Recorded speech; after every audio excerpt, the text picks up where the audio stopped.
Hello friends, welcome to my YouTube channel math means magic. हमने set theory start की हुई है और आज का हमारा टॉपिक है Cartesian product of two sets. तो चलिए स्टार्ट करते हैं। Cartesian product of two set.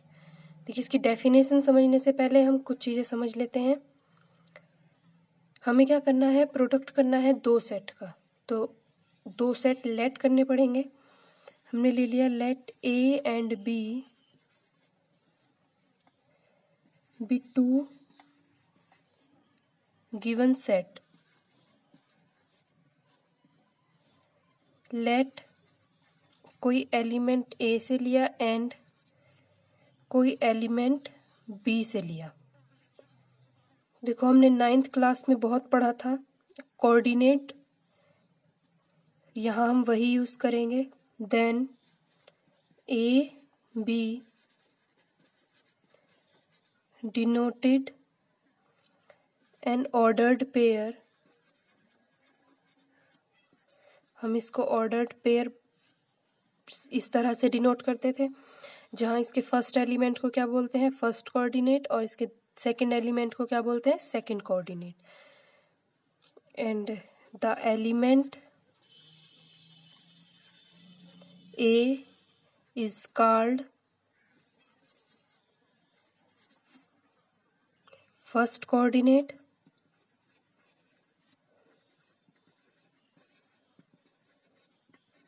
And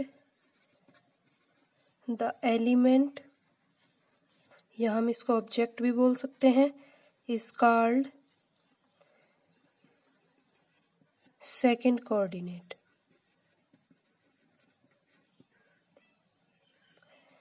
इतनी बात आप समझ गए। हम इसको इस तरह से डिनोट करते थे कि हम एक्स एक्सिस पर चलते थे, फिर उसके बाद वाई एक्सिस पर, फिर उसके बाद हम वो जो हमारा पेयर होता था उसको डिनोट करते थे। यहाँ हम इस तरह से डिनोट नहीं करेंगे, मैं आपको बता रही हूँ कि आपने कहाँ पढ़ा है ये ordered pair.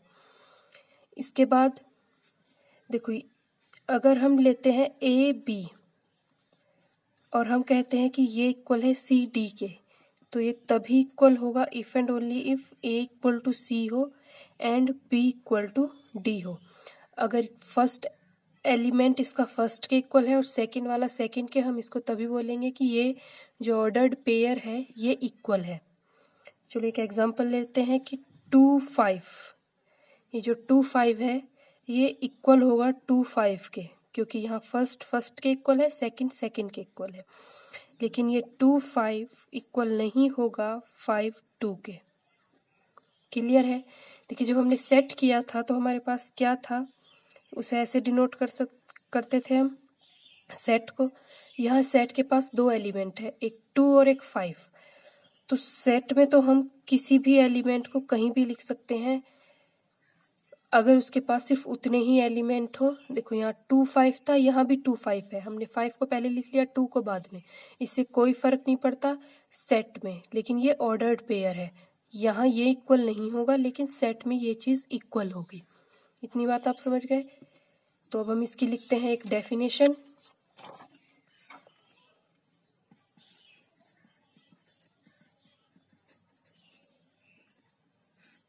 Late A and B are sets, the set of all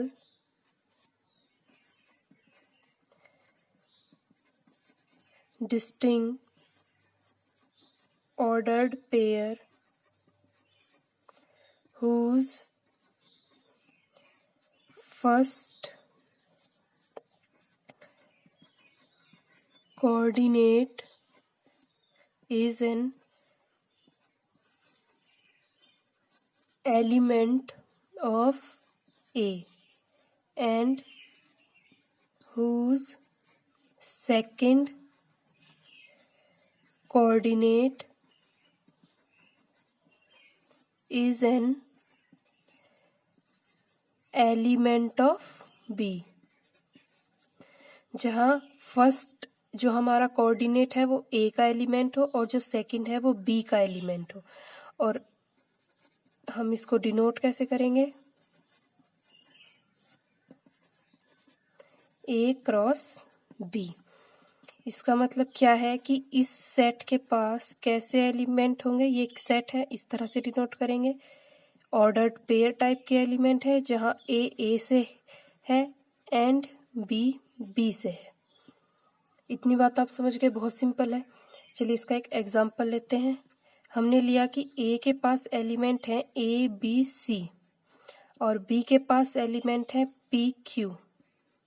तो हम ए क्रॉस बी लेंगे, वो क्या आएगा, देखो ए के साथ ऑर्डर्ड पेयर लिखेंगे यहाँ इन दोनों के साथ, तो ये ए क्यू होगा। और फिर बी के साथ लेंगे तो ये बी पी होगा और बी क्यू होगा। उसके बाद सी के साथ लिखेंगे तो क्या आएगा, सी पी और सी क्यू। ये था ए क्रॉस बी। अगर मैं बी क्रॉस ए लूँ तो क्या होगा, इस बार इसके साथ लिखेंगे तो यहाँ से क्या आएगा, P A P B P C. और फिर क्यू के साथ लिखेंगे Q A Q B Q C. देखो यहाँ से ये जो ए क्रॉस बी है वो इक्वल नहीं है बी क्रॉस ए के। यहाँ से आप इसको रिलेट कर पा रहे होंगे कि ये इक्वल क्यों नहीं है, क्योंकि इसके सारे एलिमेंट इक्वल होने चाहिए थे। यहाँ ए पी है तो यहाँ पी ए है। ये इक्वल तभी होंगे जब ये पहला एलिमेंट पहले के और सेकंड एलिमेंट सेकंड के, लेकिन यहाँ तो इक्वल है ही नहीं, तो इसलिए ये दोनों सेट इक्वल नहीं है।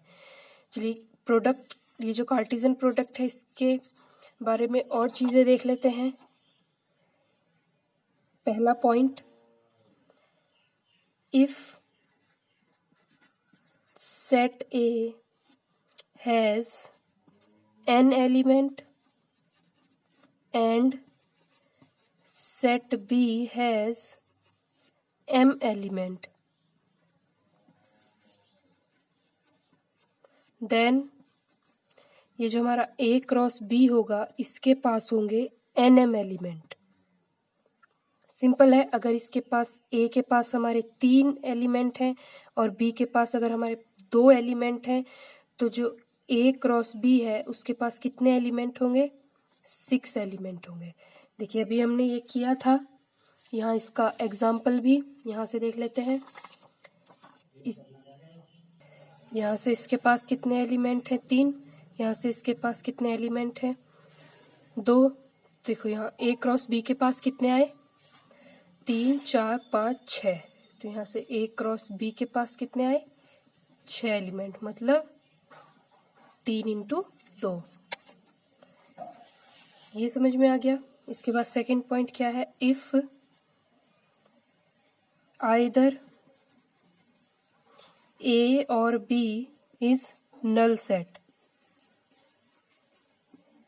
Then A cross B equal to 5। या तो A या B कोई सा भी अगर एक भी नल सेट हुआ तो इसका मतलब क्या है कि A क्रॉस B भी नल होगा। If either, third point, A और B is infinite set. Infinite अभी हमने किया नहीं है, नेक्स्ट वीडियो में करेंगे।